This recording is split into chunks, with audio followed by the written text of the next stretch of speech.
Hello everybody and welcome to another Nephilim Builds. Today we're going to found a nation of monsters as Rimuru Tempest from that time I got reincarnated as a slime. As always, keep in mind that these videos are about capturing the spirit of the character rather than capturing their abilities perfectly. With that said, let's start with ability scores. I'm actually going to do something different this time and use point buy instead of the standard point array. Apparently that's what all the cool people use these days. Don't think this means I'm going to use it all the time though, just when it suits me. We'll start off by making Charisma 15, pretty much everyone likes him. We'll make both Dexterity and Intelligence 14, he's quick of foot and mind. We'll make Constitution 12 because I want some HP, and we'll leave Wisdom and Strength at 8 since we won't need them. For race, Rimuru is a slime, and we have Plasmoids now. I actually meant to make Rimuru way sooner than this, but now I'm glad it got held up. Also, funny thing, I was actually working on my own homebrew slime race when this dropped. Now I don't need it! Yay. Anyway, we'll put our increases into Charisma and Dexterity, and we'll get Amorphous, Dark Vision of 60 feet, Hold Breath, Natural Resistance, and Shape Self. We'll also pick Common and Draconic for languages. We'll make a custom background, taking Persuasion and Perception for skills, and speaking Goblin and Infernal. Moving on to class, we're going to start off as a Bard. We'll get Dexterity and Charisma saving throws, and pick Intimidation, Acrobatics, and Arcana for skills. We'll also be proficient with light armor, simple weapons, hand crossbows, longswords, rapiers, short swords, and 3 instruments of our choice. Pick whatever you want, but we'll go with the lute, the lyre, and the viol, the Bardic staples. At level 1 we'll get Bardic Inspiration, and then we'll multiclass to Wizard for Arcane Recovery at level 1. At level 2 we'll get our Arcane Tradition, which will be the Order of Scribes for Wizardly Quill and Awakened Spellbook for Great Sage. Sorry, make that Raphael. Next we're going to jump back to Bard, getting Jack of All Trades and Song of Rest at level 2. At level 3 we'll get Expertise, picking Persuasion and Arcana, as well as our Bard College, picking College of Lore. We'll get Cutting Words and pick Medicine, Deception, and Investigation for skills. Now to jump back to Wizard. At level 4 we'll get an ability score increase which we'll put into Intelligence, and at level 6 we'll get Manifest Mind. At level 8 we'll get another ability score improvement which we'll put into Charisma. At level 10 we'll get Master Scrivener, and at level 12 we'll get another ability score improvement which we'll put into Intelligence.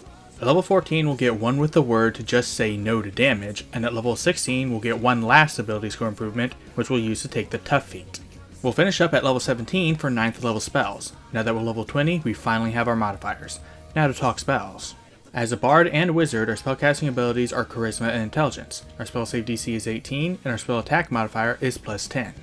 As a level 20 caster, we'll have 4 first level slots, 3 second, 3rd, 4th, and 5th level slots, 2 6th and 7th level slots, and 1 8th and 9th level slot. Now, Rimuru does a lot of things. And I mean a lot of things. And I'm watching the dub and don't read the manga, so I haven't even seen everything. And whoever's in charge of the fandom wiki apparently doesn't think some of his spells need descriptions. What the fuck is Legion magic? Point is, I'm going to do the best I can here based on what I can tell. Starting with Bard, we'll have 2 cantrips, taking Friends and Message, and have 6 other spells to choose from. We'll take Cure Wounds and Healing Word for potions, which can thankfully be upcast, as well as Longstarter to go fast and Identify to have Raphael analyze things. Our last 2 spells will be Enhance Ability for Strength and Body, and Hold Person for as close to Paralysis Breath as we're gonna get. For Wizard, we'll have 5 cantrips to choose from. We'll take Poison Spray for Poison Breath, and Firebolt, Ray of Frost, Lightning Lure, and Shape Water for some basic elemental magic. We'll also have 38 other spells to choose from, assuming you don't scribe any along the way, which you probably will. We'll start off with Detect Magic, and then take Disguise Self in case your DM doesn't let you get creative with Shape Self. We'll also take Expeditious Retreat to get up and go, Featherfall because what is fall damage, and Ice Knife for Icicle Shotgun. Next will be Mage Armor for body armor, Magic Missile for magic missile, and Shield for a little barrier magic. After that will be Misty Step to teleport, Spider Climb to stick to ceilings, and Web for sticky steel thread. Next we're going to take Counterspell to basically eat the enemy spells, while Fireball is a bigger Fire Blast. Fly will give us Dragon Wings, Lightning Bolt is more lightning, and Sending will give us long range telepathy. Tidal Wave will be more water magic, no the wiki doesn't say what kind he does, and Vampiric Touch will serve as Beelzebub. The fuck is Beelzebub anyway? Is that another name for Beelzebub, or is that something else? We'll take Blight for some rot, Fabricate for replication, creation just sucks, and Fire Shield for fire barrier. No, the wiki doesn't say how it actually works. Cone of Cold is more ice, while Conjure Elemental and Infernal Calling get us Ifrit and Diablo. Next we'll take Legend Lore to ask Raphael stuff, like what do half of these abilities actually do? Up next is Teleportation Circle for spatial motion, Sunbeam for Holy Cannon, and Draconic Transformation for that Gluttony form. Next will be Simulacrum to give our bestie a body, or to trick our dead girlfriend's vengeful student into thinking she's killed us. Next we'll take Teleport to just teleport on our own, and Whirlwind for some store magic. No, the wiki doesn't say what that does. Next we'll take Anti-Magic Field for one of the things Holy Field does, and Illusory Dragon to summon Veldora. Next up will be Incendiary Cloud and Sunburst. We will specifically be using our Awakened Spellbook to give Incendiary Cloud radiant damage.